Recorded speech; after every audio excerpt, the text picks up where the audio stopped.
สบายดีพี่น้องมื้อนี้มากินข้าวแรงน้ำกันเนาะเมนูอาหารนี่กับปิ้งไก่กับข้าวเหนียวร้อนๆตรงนี้เนาะมีอย่างหลายอาหารมีปิ้งไก่มีเจียวมีเจียวน้ำปูแล้วก็ต้มหน่อไม้เนาะ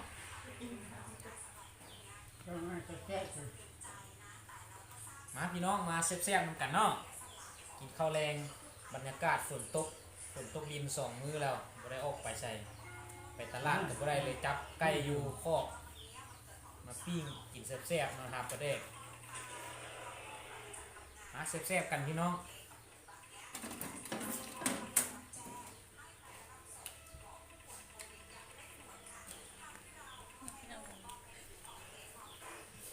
บ่เข้ากล่องนะ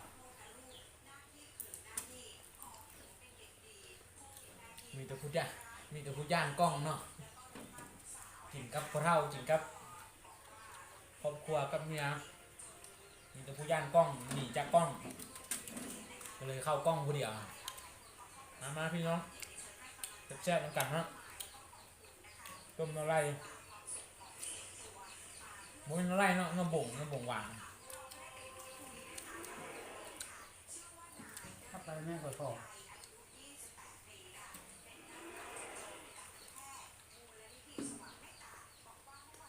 ปิ้งไก่กาจับยั่วๆจ้า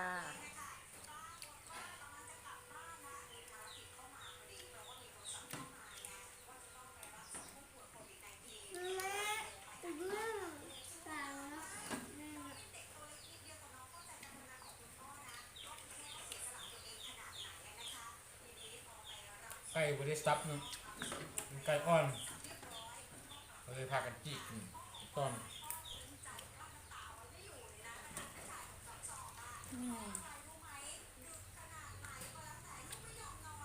มาเด้อพี่น้องเด้อเข้ากันเด้อโอ้ดูสายแล้วกินข้าวน้ำกันสบายดีเอฟซีนะลูกสบายดี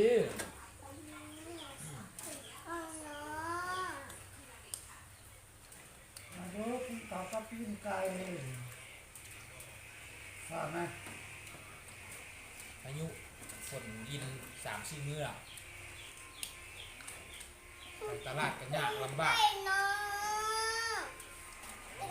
จับไก่อยู่ในคอกมาปิ้งกินข้าวกับยอแซ่บ เลี้ยง เด้ ไก่อยู่ในค อ อกไปละนี่ครับประเดี๋ยว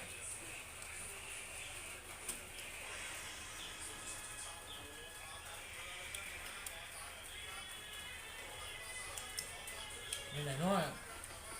พี่น้อง FC ทางผู้ที่ต่างพี่น้องทางฝั่งไทยฝั่งอีสานเนาะฝนดินฝนตกบ่ดาวฝนตกหลายดาวน้ำขึ้นหลายฝนตกน้ำท่วมดิน3-4 มื้อ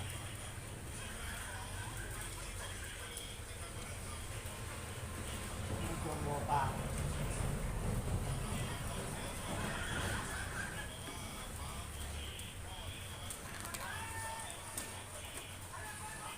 ทั้งกินทั้งเบิ้ง2 อาสามเพิ่งทางนั้นก็เบิ้งข้าวทางนี้ก็เบิ้งคลิปการ์ตูน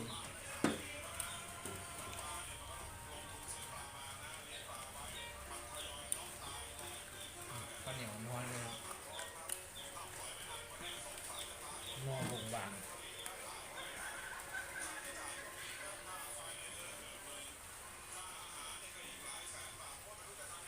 ละบ้า18 นาทีมั้ง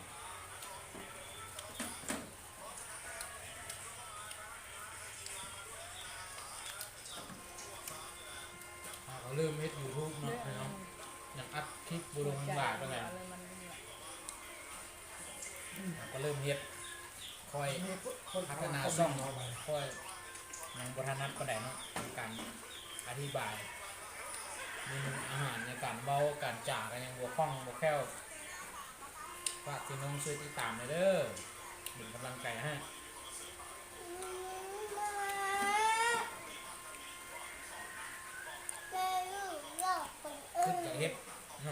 คลิปวิดีโออยากเฮ็ดยูทูบเบอร์ลองเบิ่ง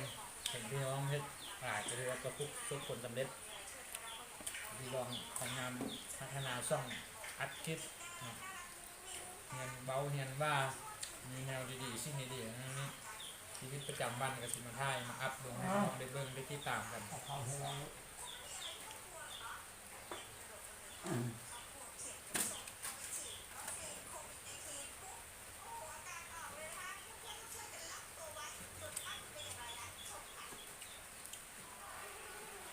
พี่น้องเด้อกินไก่ครับกระแดก เดี๋ยวได้พอเก็บ พี่ หัว น้อง ไป เด้ เล อย สลบเลย พี่น้อง ดู นั่น ด้วยค่ะ พี่น้องทางฟังอีสานเด้อ เฮ้ยเรา กิ ยาน น ข้าว เข็ เด้อ ม มันไม่ กิน ได้ ข้าวกำน้ำนึ่ง เรา เด้อ ไม่ได้ซักซ้ำเรายานเข็ม ลูกชายกำลังเรียนเว้ากำลังเว้าเก่งกำลังดื้อ มาไหม ได้3 ปี โอ้ย อายุ3 ปีกำลังดื้อสบายดีก้องนะคอยซื้อว่าน้ำนึ่งเด้อปิ้งไก่เด้อ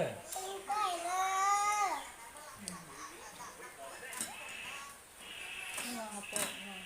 ลงกินเนี่ย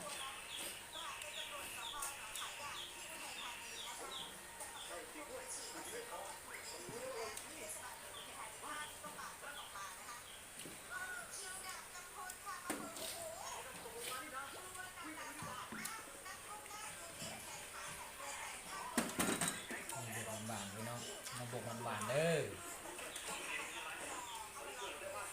แซ่บจำกับแก้วน้ำปู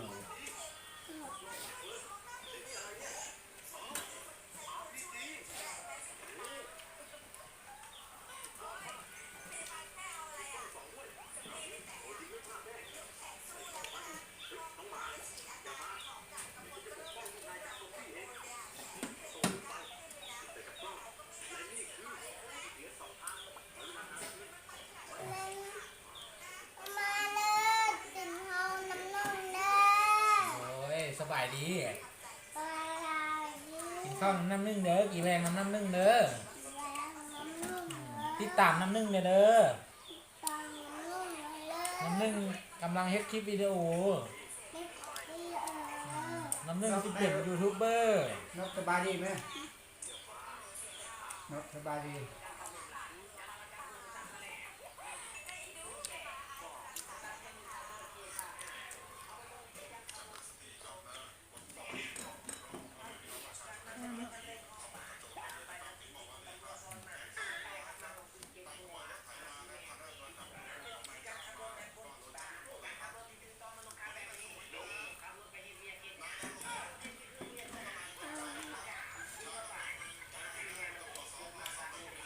พอจริงฮะลูกพอจริงฮะเอาตัวไหนเอานี่บอกซีนี่บอกลูกจะเอาตัวไหนตูดมานี่โอ้ลูกชายอยากกินตูด ตูดไก่มัมเลย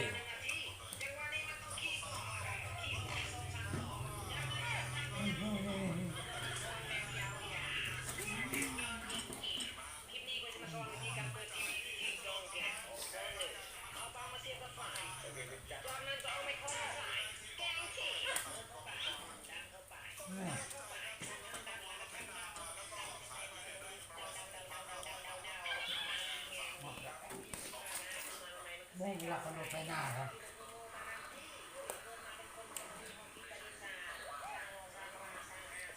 รักลูกหาย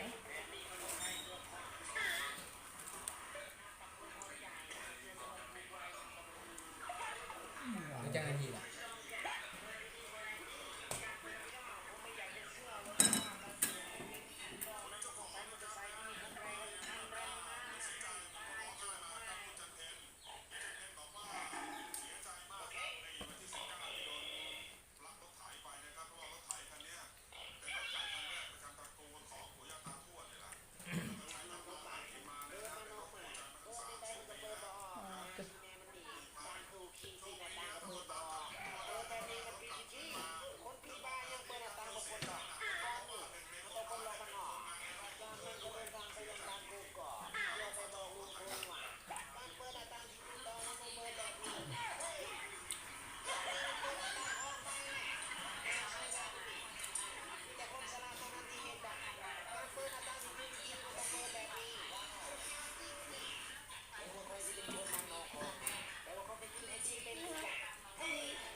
พี่เอาลูกพี่เอา มันได้รู้ตอนบางวัน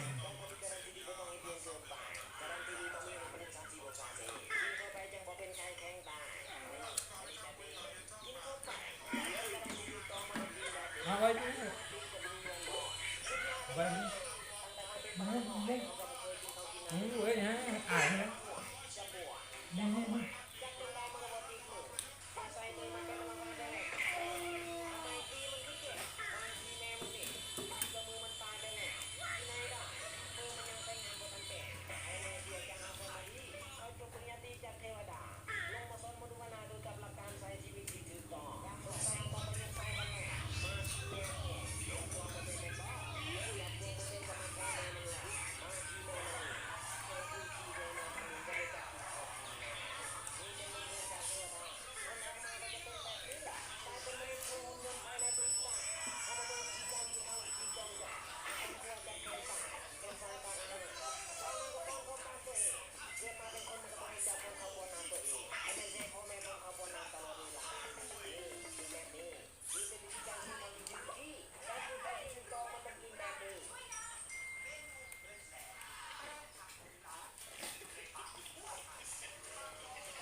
พี่น้อง